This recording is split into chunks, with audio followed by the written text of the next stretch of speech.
All right, everyone. Thank you all so much for coming to a kind of a conversation about student involvement at CU Boulder. It's definitely it looks so different this year than it has in any year, any years past.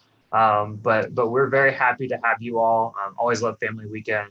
Steph and I have presented some version of this many times over family weekend, and usually we're in Old Main, which is the oldest building on campus and really kind of a cool historic building. So it's kind of a very bizarre for us to kind of be having this conversation over this way, but we're still very happy that folks are able to join and know that there's some benefits of folks being able to join from a distance who maybe wouldn't be able to come normally. So happy to do that.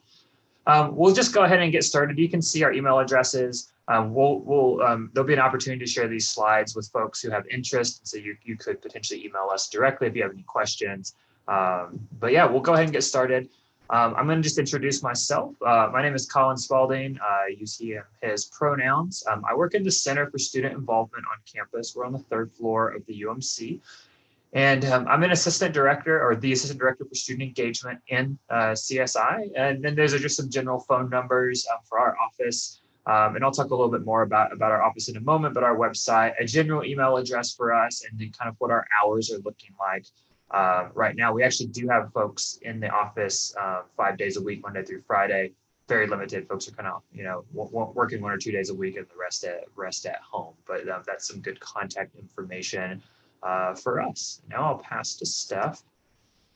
Good afternoon, everyone. My name is Stephanie Baldwin, and I am the Assistant Director for Fraternity and Sorority Life, and I oversee the affiliated fraternities and sororities. We'll explain a little bit more later on what affiliated or recognized means, but we want to provide you a good snapshot of what we offer here. You can see our phone number and office hours. We as well have folks in the office. It's usually only about one person Monday through Friday. So the quickest way to get a response is to email us at our department email.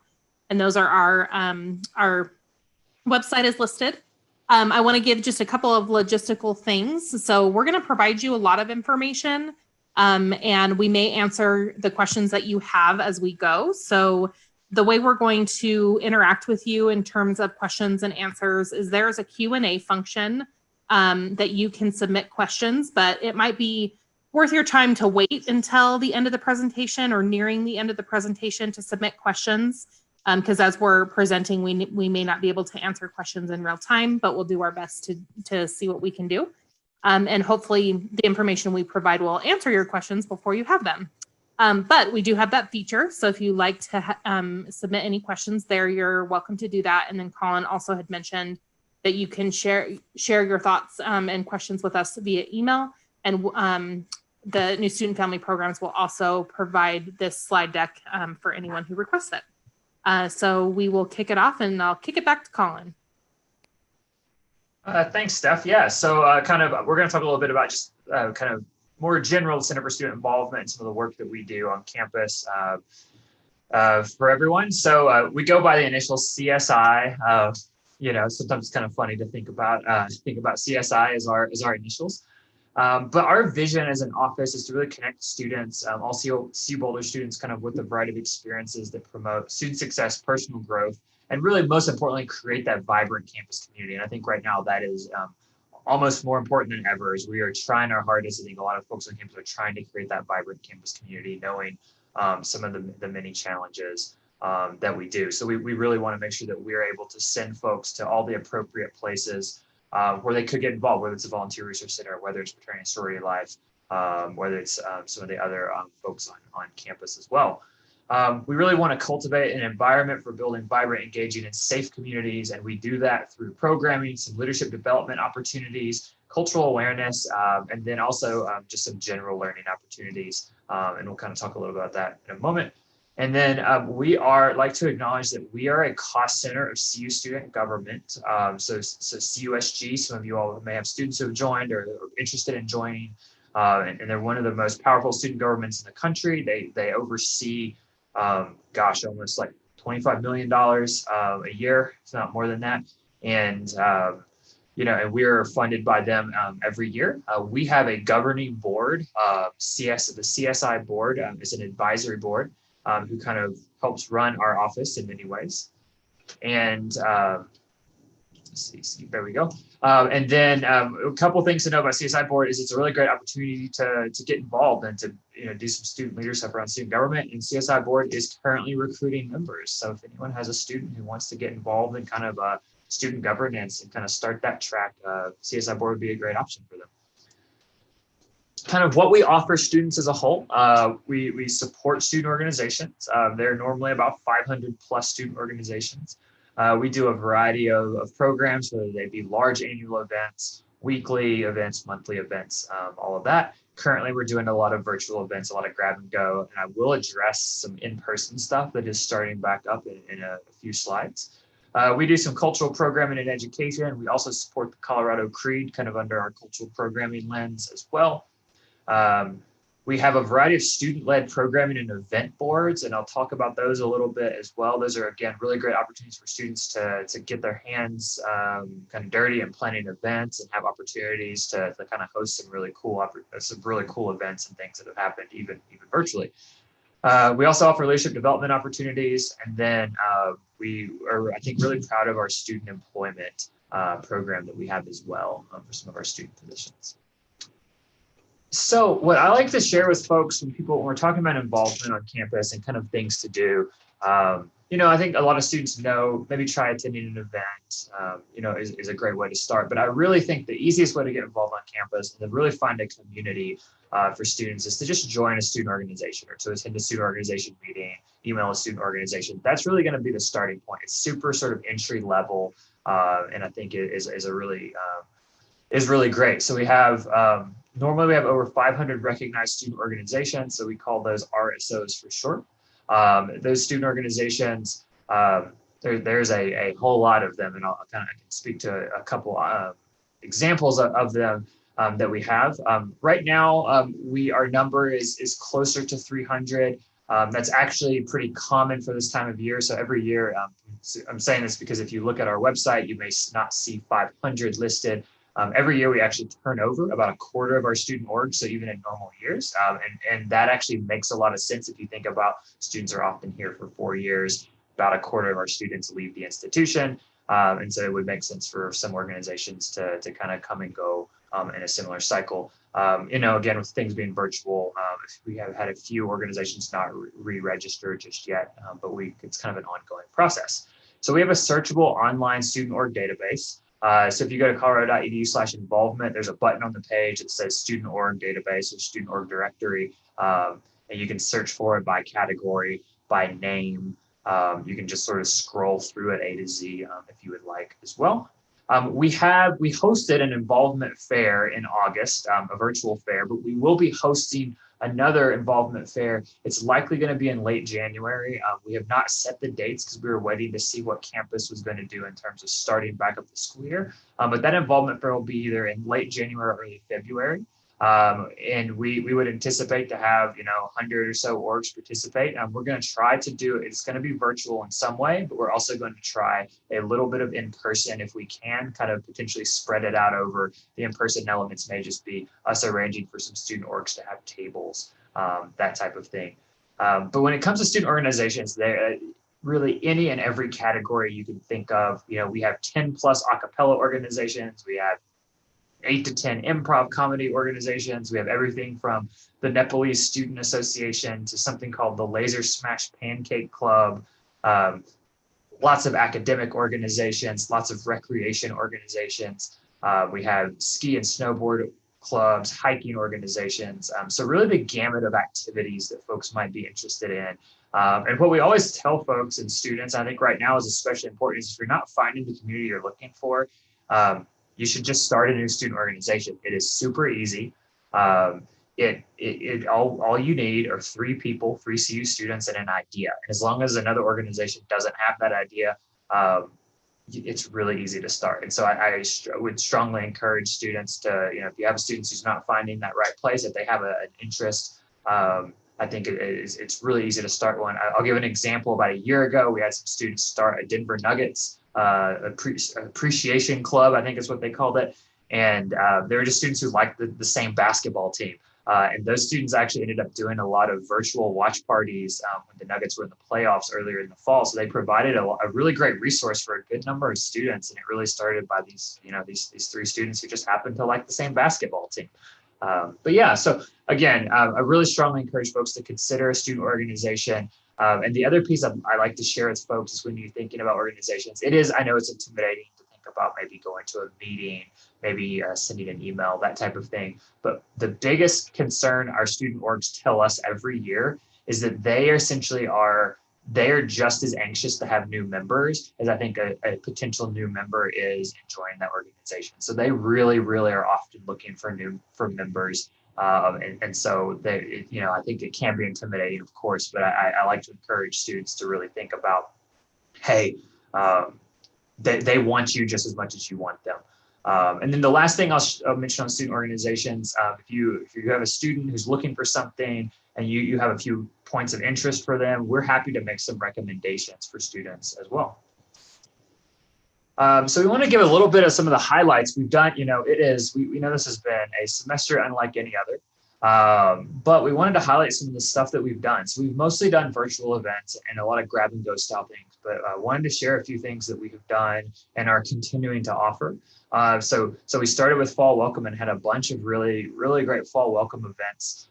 We did some virtual, there's something called Banjo Billy's bus tours in town, where it's this kind of big, funky looking bus that's been decorated out, and the driver kind of drives around, tells jokes about the town, tells a little bit of town history. It's a really great way to connect students to Boulder. What's really nice is we were able to do this virtually. So we did these virtual bus tours for students at the beginning of the year so they could learn about things happening. And also importantly, we will be hosting some in-person walking tours of downtown Boulder around Halloween. So with the same company, they're going to offer some walking ghost tours downtown.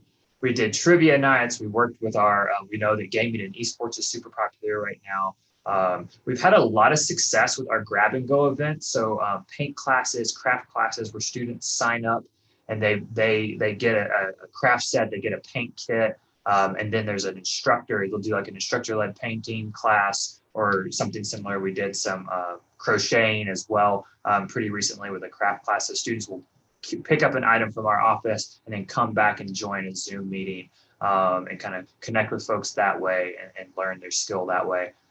We've done drag queen bingo a couple of times. It's been super successful. Was really been a really great event. Students have a chance to win great prizes. And then we've offered, working with some of our programming boards, we've offered a bunch of high-profile virtual speakers this year so far as well. And want to acknowledge New Student and Family Programs, who's hosting Family Weekend. They supported heavily an event with Trevor Noah that some of our student boards also contributed to and helped make happen. So that was really cool to see such a high-profile person that we probably could not have had in normal times be part of our fall welcome experience. And then there's a full list of events that we do as an office right there. I know sometimes when people think about events, there's a huge smattering of them and all over the place. I do want to sort of share that we offer a variety of kind of weekly and monthly things. We essentially are offering one free event a week at this point. Most of them are going to be virtual. Again, some are going to be grab and go. Some of our weekly things right now look like book clubs, and those have been super successful. So we actually, students have been given a copy of a New York Times bestseller. We started off with the Malcolm Gladwell book, and the next book in the club is going to be Where the Crawdads Sing. And students picked up these books, and it's been really kind of heartening to see students, they read the books and then they come to our book clubs. It's been really cool. Students have an opportunity to get a free book out of it and then also kind of connect with people in that ways. Already mentioned some of our craft classes. Buffalo Nights is just the name for some of our evening programs, again, with Drag Queen Bingo. And then we're also offering a virtual cooking class. In more normal times, we actually offer an in-person cooking class, and this image that you see is from some students who learned how to make pasta from scratch a couple years ago. But there's a virtual version of the cooking class that we're offering as well. And then do want to share that we have made a transition to doing some in-person options.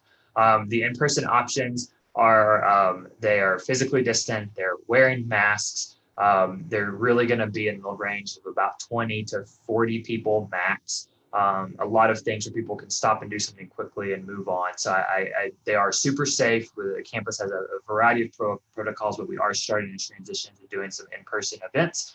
Some of those events include some film screenings, physically distanced film screenings, of course, and then we're doing some the Halloween programming is going to be really, really big, or I shouldn't say big in terms of numbers of folks, but we're going to have a lot of opportunities. And I think this website will kind of tell you all some of those in-person events. And again, we know that we've just come out of a period of quarantine for students, and we want to provide some options for them to connect with each other in person.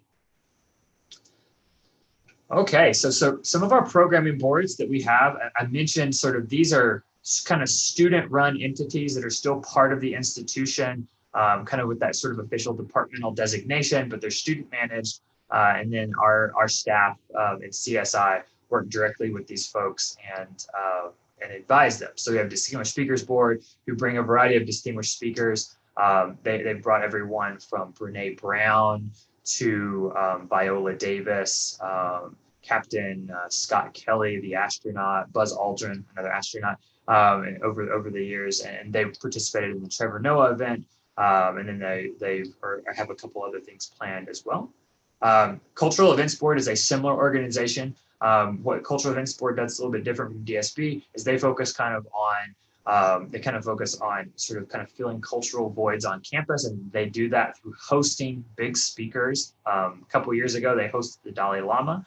They hosted Laverne Cox, Common, the hip hop artist Common a few years ago, and the comedian Hassan Minaj. And so they host those large events, and then they also fund a lot of student organization events as well. So they fund a lot of our cultural nights, cultural celebrations, Diwali festival they fund, Lunar New Year festivals they fund as well. And both of those are really great options for students to join. They select new members kind of at the beginning of every semester, and we'll be selecting some new members in January. And so not only are there great opportunities to get involved with, there are also great opportunities to attend some of their events.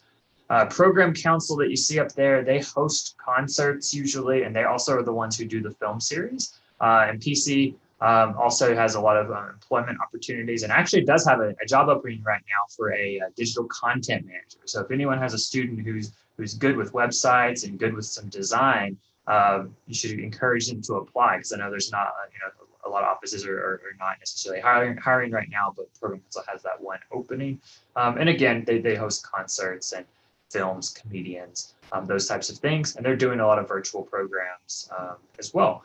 They actually have a paint class with the hip hop artist Lil Yachty. Not sure if anyone knows who that is, but they have a painting class with him coming up on November the 13th. And then finally, Senior Class Council is a group of students who help plan commencement activities. It's open to more than just seniors, and they're looking for members right now. So again, another good opportunity to get connected.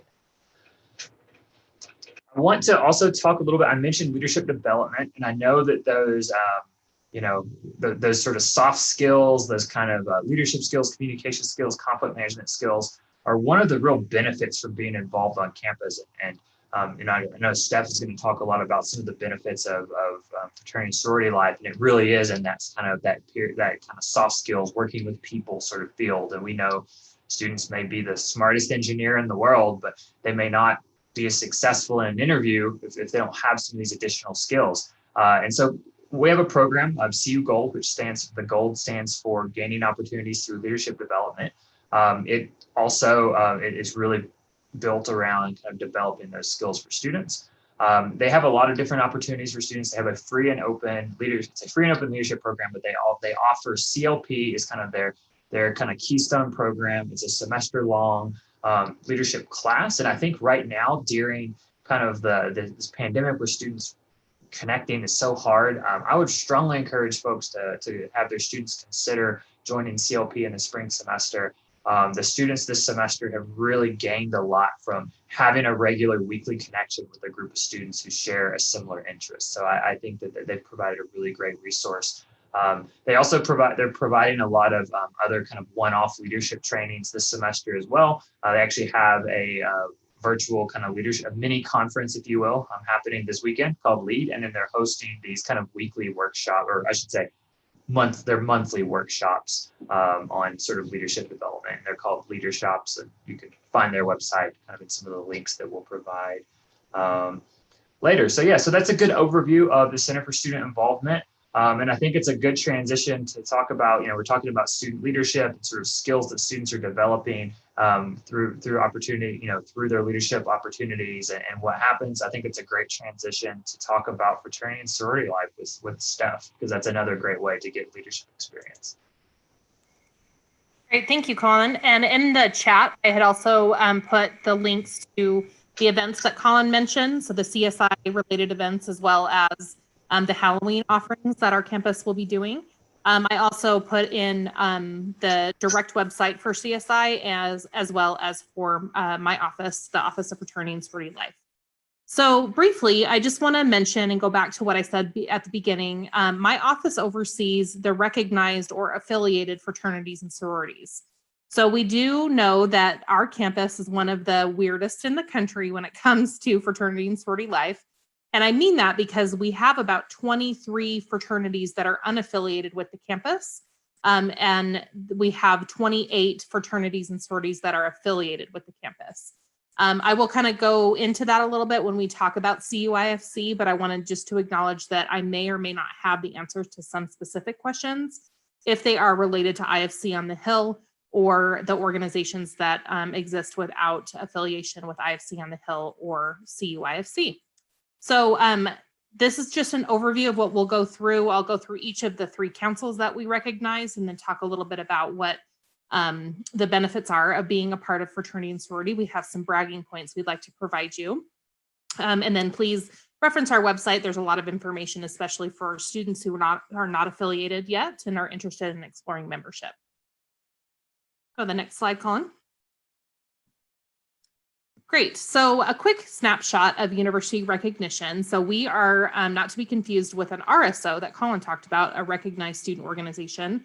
We are a recognized social Greek organization. So these are the traditional Greek letter organizations. We also know on campus that there are Greek letter organizations that are maybe like an honor society or a service fraternity. But my office only deals with our traditional social Greek organizations.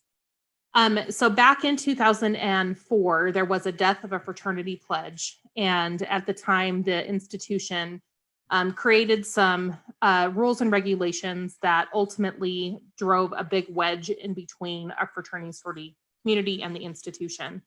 At the time, there was lots of negotiation, trying to figure out what was fair and what wasn't. And the fraternity community collectively decided to leave the institution, and they've been functioning for the last 15 years in that environment.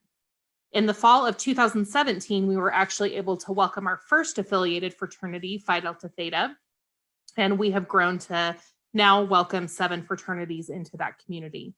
I just wanted to give you that quick snapshot because there is a difference in the service that we provide. So one big component is we have a dedicated university staff support. So currently, and we're working to build more capacity, but we have 2 individuals, myself and then my coordinator, Katie Gardner, that directly oversees our council governments as well as help with advising individual chapter leaders. We also have a great campus presence. So even in a COVID reality, there have been lots of opportunities for student leaders to engage with the Dean of Students office, with other offices to help them navigate self-governance, including the Office of Student Conduct and Conflict Resolution.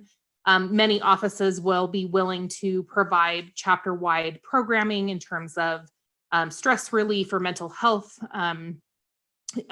related issues. And then we also have a lot of access to information and services. We are also creating one of the most innovative and productive IFCs in the country. And the young men that are working on this. And there's great campus partnerships. So student leaders who have been engaged, especially in the last few years, have been able to serve on advisory boards to really inform the institution of what the needs of this community can be. But the biggest challenge is we do have 23 fraternities that are not affiliated. I am not able to speak to those. We don't know what happens behind closed doors. We don't know what happens unless something really bad happens. Then it comes to the campus, but there really is no immediate relationship. And we firmly believe as a department philosophy that we need to have a high touch relationship with our students, because when fraternity and sorority life is done right, it can be life changing. Absolutely. I'm a product of that. My husband's a product of that. Many of my good friends would not be as successful without that experience. But we also know that there is some baggage that comes with fraternity and sorority life. Our students that join these organizations want to join and have a social life, and we don't want to discredit that, because it's an important part of being on campus. It's an important part of creating an identity and a social network, but we also know that they need to have some parameters and guidelines in order to function safely. So if you have questions related to that, you can Google IFC on the Hill and get that contact information. But when I talk about CUIFC, I will only be talking about the 7 fraternities that are a part of our campus. Next slide, please. Great, so I'll be talking about, just briefly, 3 of our governing councils. So first is our Multicultural Greek Council, or MGC. These organizations have a cultural lens or an identity that they definitely uphold and promote. So we have 4 sororities and 4 fraternities. We have Asian interest groups, we have Latinx interest groups, as well as multicultural. And when our national Panhellenic, our NPHC Divine 9 Black fraternities and sororities are active on our campus, which we don't have at the moment, when they're active, they're typically fall under the umbrella of MGC. What is different about these organizations is they are smaller by design. So you'll see when we talk about our Panhellenic groups in a minute, the biggest chapter we have now is almost 350 students, whereas our biggest Multicultural Greek Council organization may be only 15 to 20 students. They do that to keep their sisterhood and brotherhood smaller. Again, they focus more on a cultural identity, and they really do focus a lot on education, social justice, and advocacy in those populations. Recruitment varies, and not every organization participates every semester. But if you have questions related directly to that council, you can email them at mgc@colorado.edu. Next slide. Great, and as I mentioned before, we have our CUIFC, and this is our affiliated fraternity community. We have 7 chapters, and it makes up about 8% of our fraternity and sorority community. It's fully supported. I am the direct advisor over that organization. I help with council leadership, chapter leadership, as well as work with advisors to try to navigate this world of COVID and beyond. We had a successful recruitment, a fully virtual recruitment this year for fraternities, at least our fraternities, and every organization took membership and are navigating through their new member process. And we suspect that we will do the same type of thing in the spring, and it probably will be virtual. And I will talk about the virtual experience with recruitment, because many were skeptical, but we saw great success and great sustainability when it is done right. So we'll talk about that in just a minute. If you want to go on to the next slide. Cool. So we have our College Panhellenic Council, which is CPH. This is a really long-standing tradition at CU. In fact, one of our sororities was actually founded the year the institution was founded. So it's deeply rooted into the campus life cycle. We have 13 chapters currently, 10 of which are part of the National Panhellenic Conference, which is the governing board of 26 national organizations. I had kind of alluded to that there was one chapter that was 350 or so. And actually, our average chapter size is probably about 330. We are called mega chapters, which means that there are lots and lots of women that are a part of that. But we also have offerings for a sorority experience with Panhellenic with 3 associate members. We have one that is a Jewish interest group, we have a Christian interest group, and we have an academic STEM interest group, but they are all members of the NPC, or excuse me, the Panhellenic, College Panhellenic here at CU, and really do participate in many of the virtual events and in-person events when they're allowed. We have 9 chapter facilities on the Hill that are large historic homes. So if you have been to Boulder or seen these beautiful homes, you'll see that they really do provide a cool living experience. And we will be providing a spring recruitment, which will probably be in early February. We anticipate almost all of our chapters will be taking members in the spring. So please, if you're young ladies in your families are interested in participating, our website will be updated probably about end of November, early December with that information. But one of the cool things is we actually affiliated over 800 students with sorority recruitment. So I will be honest, I've been on this campus for 10 years and I didn't suspect that this would be as highly successful. I even thought if we get 400 women, I will be so happy, and we doubled my expectation. The one thing that to mention is that this, both with our fraternities and sororities, whether it's MGC, CUIFC, or Panhellenic, is that they're all actively engaged with their members, definitely in a virtual environment. They're not allowed to do in-person events, but they are doing Zoom chapter meetings. Some of our fraternities are doing gaming nights and trivia nights. There's opportunities to do some crafting, to participate in campus activities, and it really does have a placeholder effect on our students. So if you're engaging in it now, when we're able to have more in-person events, it is a built-in support network, so students aren't navigating this alone. And their email is panhellenic@colorado.edu. So if you have any questions specifically regarding to Panhellenic, you can email them as well. Next slide.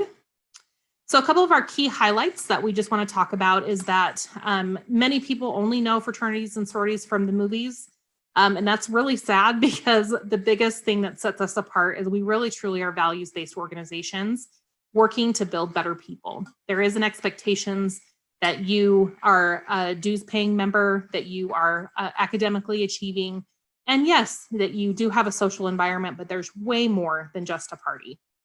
The other cool thing is our academic achievement. So this last semester, almost every single one of the 28 member organizations of the affiliated fraternity and sorority community was at or exceeded the all women's or all men's GPA.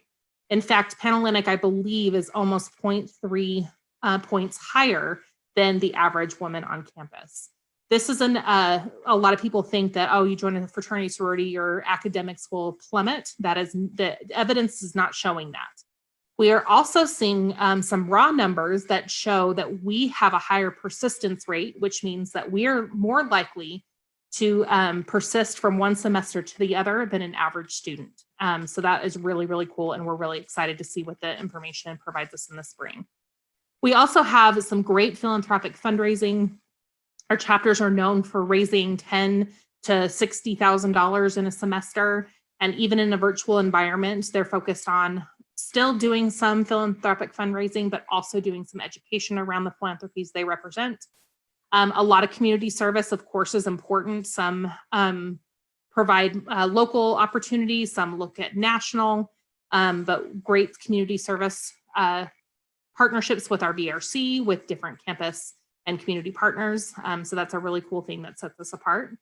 There's a lot of campus leadership. So a lot of, in fact, one of our tri-execs is a Panhellenic woman herself. So that's really exciting that we can see in real time the leaders that are outside, that are members of our community doing leadership outside of our community. And it really does provide a real world experience. Some of our larger chapters are managing multi-million-dollar budgets if they're definitely working with leases and other things. And it really truly shows how to do conflict management, budgeting, planning events, holding peers accountable, and it can really provide a great home away from home. Next, please. Awesome. So that's sort of the end of our planned presentations, and we're going to talk and welcome you to provide any questions in the Q&A function, and we'll do our best to either type questions or answers or answer them in real time. But some of the top questions that students and families might have.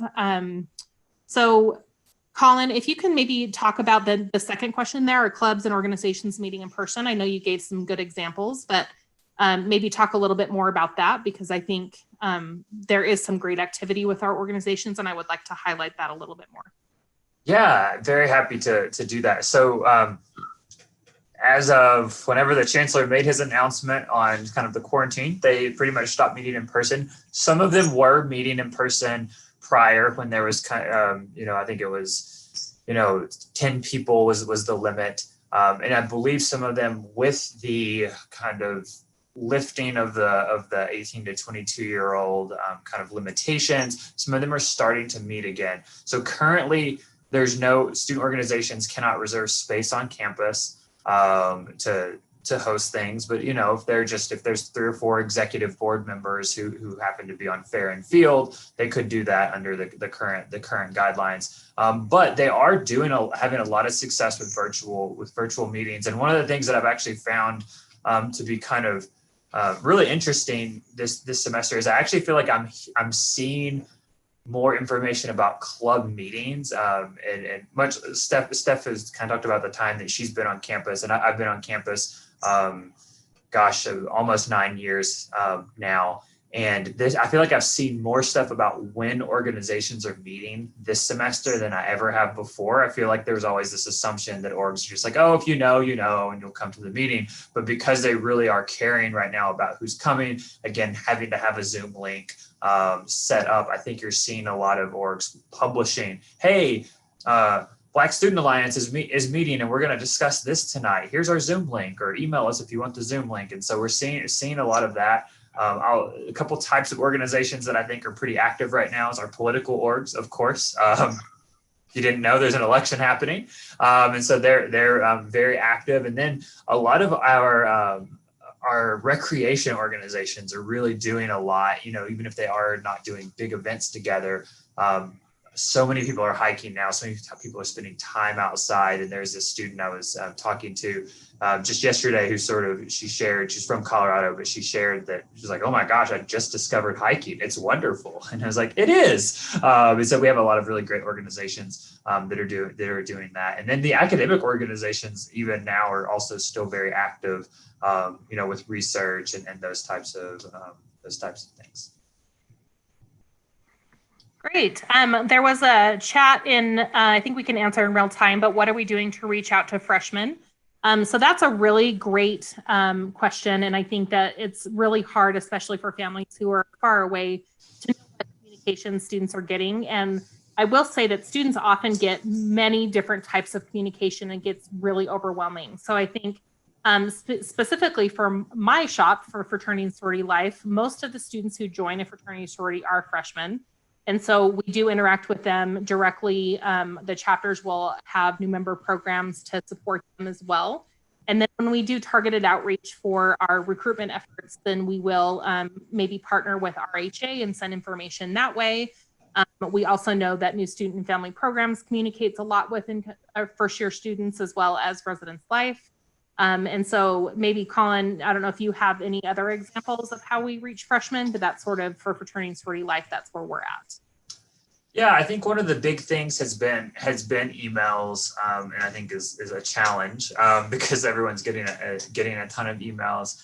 I do know that I think having folks and we as an office, CSI has sort of a listserv that folks can join. I think a lot of offices have listservs, so if a student can just sort of say, hey, I'd love to be on your list, or parent can ask if they want to be on the list as well, is a good option. I will say that I think the residence halls, as Steph mentioned, are doing a whole lot with digital signage right now. And then I think one of the things that the Halloween webpage is a really good example as well of the Division of Student Affairs. So both Steph and my areas, we all kind of report up through the Dean of Students, Vice Chancellor of Student Affairs, that type of thing.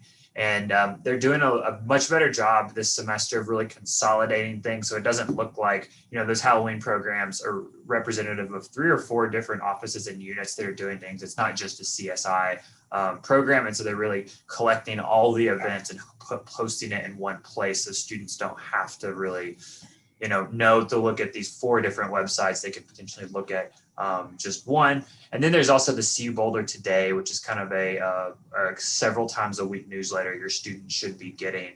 And they include a lot of information in those as well. Yeah, and I'll also mention in addition to what Colin had mentioned about our Division of Student Affairs, where our new Dean of Students is very much passionate about the student experience and doesn't often make decisions without a student voice. So when he's able to be on campus, he sometimes, in a socially distanced way, of course, will just walk around campus, say hello, ask how things are going, especially around the residence halls. And so he's also doing some virtual what are they called? Office hours. Thank you. Words are hard. So doing some virtual office hours to help students want to drop in and if they have a concern. And it's really cool that both CSI and Fraternity and Sorority Life, as well as the Volunteer Resource Center, Career Services, are reporting up through the Dean of Students, because it does show that the Dean of Students is more than just a disciplinary arm of the Division of Student Affairs. It really captures the whole entire student experience. So whether students are seeking activities, if they are working through an issue, if they are a student in crisis, it really does have a holistic approach to how we interact with students. So highly recommend anytime you see our Dean of Students out and about or any messaging. He's provided some videos. He's also done some direct messaging to all students. So I would highly encourage interacting with your students to see what they know about the Dean of Students, because it really isn't a true advocate for the student experience. So I'm not seeing any other questions in the chat. I think I covered that first question on the slide of what the difference between affiliated and non-affiliated. And then I think the last one maybe we can end with, unless there are more that pops up, but what can a student get connected if they are feeling lost and lonely? Now, I know that during a COVID reality, many folks are feeling this burden of isolation. And I think I speak for the older folks in the room or in the Zoom room, that I even feel isolated and I feel lonely at times, because I very much rely on the communities that I engage with. But one thing we would recommend and suggest for all students is just to get engaged with something. We hear a lot of students say, well, I don't want to be on another Zoom and I don't want to do another virtual thing. And I get that. I hear that. And if they're not doing anything, then I think that's going to really lead to more isolation. So anytime you can, encourage them to attend a virtual paint and sip or attend the Banjo Billy's walking tour, even if it's one thing per week that they can engage with outside the classroom, that can really help. And I know this is not our office, but or Colin's office, but there are some great mental health resources through Counseling and Psychiatric Services, CAPS, as well as there's a ton of stuff with health promotion. They do a lot of work. I think they have like workshops every day on various topics, whether it be meditation or alcohol and drug use, a lot of different things that run the gamut. But that's kind of my recommendation, is that yes, Zoom fatigue is real, but if we're not engaging and making some connections and relationships now, then it's going to make it really hard when we come back in person to really figure out how to make those relationships last. So that's my recommendation. Colin, do you have any other recommendations? Yeah, no, I think all those are really great. The only items I would potentially add are with, again, some of the items around, the orders sort of lessening a little bit. Is the rec center is providing a lot of stuff. We know physical exercise, just even if it's not strenuous, just doing something physically is really great for just mental health as well as physical health. And so they're doing a lot of things. The rec center is doing a lot of classes, things like yoga and cycling and those types of things. And then I think the residence halls are a really great resource, particularly for first year students. And I know there've been, if any of you have called into the hotline, I have, I think Steph and I both were able to kind of assist with that hotline a little bit. And so we know that the residence hall life right now is a challenge. There's a lot going on, but I would strongly recommend, if there's an RA that students can connect with, it can be a good first connection, as well as if there's a hall director or something of that nature. And I think the other thing too is, I know it's really hard for a student to kind of make that first step, but I think both CSI and FSL are really happy to, if a student stops by, I always think of it as kind of like academic advising. Someone stops by and like, I don't really know what I want my major to be. If you stop by one of our offices and say, I don't really know what to do, what to connect with, to kind of find a way to get involved, to get connected on campus. I think both of our areas are super knowledgeable and have a ton of options, both within the office as well as outside of the office, that we can share and can, of course, kind of hear a student out and kind of help find, they may not know that there's an org or an opportunity to do what they want to do, but we may have that knowledge. So Those would be my additions to it. Yeah. I saw another question in the Q&A. What is the acceptance rate of affiliated Greek organizations typically? So this is a challenging question because most of the recruitment outside of our formal process, which is typically done in the fall, is done what we call a continuous open bidding model. And so that's usually just the private organizations, the fraternities and sororities themselves going out to try to find members, and they seek them out in different ways. In terms of the sorority experience, I will say that many of the women who drop out of or who do not affiliate with a sorority actually self-select out of the process. And we only had, I think, like maybe 10 or 15 women that were not eligible for membership. That's typically because of GPA or may not have had a robust involvement activity. But for the Panhellenic experience specifically in that formal recruitment period, we try to place as many women who want to join an organization. Now, many students often have this idea of which organization they want to join and that they will only join if they can get in one chapter. Well, the reality is not all students can join one chapter. We often suggest to parents to encourage their students to keep their minds open. So even if they don't get their first choice, that it's okay. There's a fabulous experience in every chapter that can offer. And that's sort of my generic answer. But if the individual who had mentioned that in the Q&A wanted more specifics, please feel free to email me because I can definitely address your questions there. All right. I'm not seeing any other Q&A. Colin, do you have any final thoughts? No, I am just going to the beginning so you can see our email addresses. So we'll leave this up for a moment. And again, we'll share we're going to give this slide deck to the new student affiliate programs, and their emails. I think they're going to communicate with folks and sort of share how to potentially access the slides as well. But yeah, these are our email addresses, and I know we're happy to answer any of them. And just want to thank everyone for taking some time on your Friday to hear us out.